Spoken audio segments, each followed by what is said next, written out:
So you see, all I'm trying to say is that the basic common sense about the nature of the world that is influencing most people in the United States today, the fully automatic model, is simply a myth. If you want to say that the idea of God the Father with his white beard on the golden throne is a myth, in the bad sense of the word myth, so is this other one. It's just as phony and has just as little to support it as being the true state of affairs. Why? And let's get this clear. If there is any such thing at all as intelligence and love and beauty, well, you found it in other people. In other words, it exists in us as human beings. And as I said, if it is there in us, it is symptomatic of the scheme of things. We are as symptomatic of the scheme of things as the apples are symptomatic of the apple tree or the rose of the rose bush.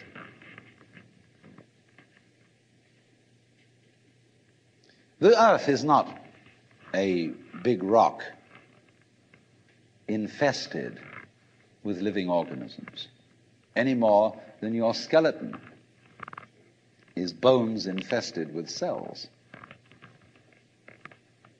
The earth is geological, yes, but this geological entity grows people. And our existence on the earth is a symptom of the solar system and its balances, as much as the solar system in turn is a symptom of our galaxy, and our galaxy in its turn is a symptom of the whole company of galaxies. Goodness only knows what that's in. But you see, when as a scientist you describe the behavior of a living organism, you try to say what a person does. It's the only way in which you can describe what a person is. Describe what they do. Then you find out that in making this description, you cannot confine yourself to what happens inside the skin. In other words, you can't talk about a person walking unless you start describing the floor. Because when I walk, I don't just dangle my legs in empty space. I move in relationship to a room. And so in order to describe what I'm doing when I'm walking, I have to describe the room. I have to describe the territory. So in describing my talking at the moment, I can't describe this just as a thing in itself because I'm talking to you. And so what I'm doing at the moment is not completely described unless your being here is described also.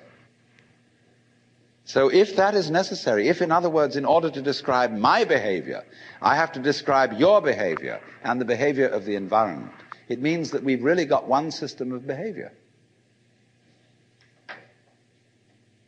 That what I am involves what you are. I don't know who I am unless I know who you are. And you don't know who you are unless you know who I am. There was a wise rabbi once said, if I am I because you are you, and you are you because I am I, then I am not I and you are not you. In other words, we are not separate. We define each other. We're all backs and fronts to each other. You know, you can't, for example, have two sticks. You lean two sticks against each other and they stand up because they support each other. Take one away and the other falls. They interdepend. And so in exactly that way, we and our environment and all of us and each other are interdependent systems. We know who we are in terms of other people. We all lock together. And this is, again and again, the serious scientific description of how things happen. And any good scientist knows, therefore, that what you call the external world is as much you as your own body. Your skin doesn't separate you from the world, it's a bridge through which the external world flows into you, and you flow into it. Just, for example, as a whirlpool in water, you could say, because you have a skin, you have a definite shape, you have a definite form. All right? Here is a flow of water, and suddenly it does a whirlpool.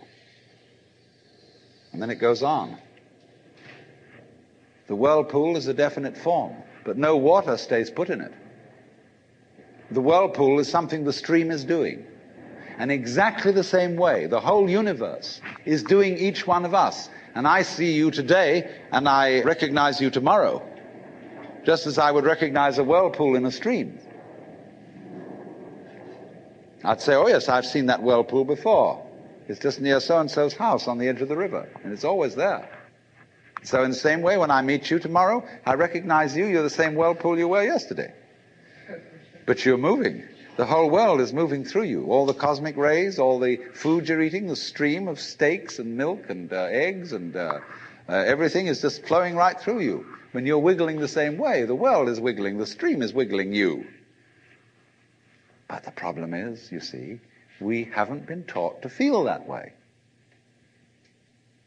The myths underlying our culture and underlying our common sense have not taught us to feel identical with the universe, but only parts of it, only in it, only confronting it, aliens. And we are, I think, quite urgently in need of coming to feel that we are the eternal universe, each one of us. Otherwise, we're going to go out of our heads. We're going to commit suicide, collectively, with courtesy of H-bombs. And, all right, supposing we do, well, that will be that, and there will be life making experiments on other galaxies. Maybe they'll find a better game.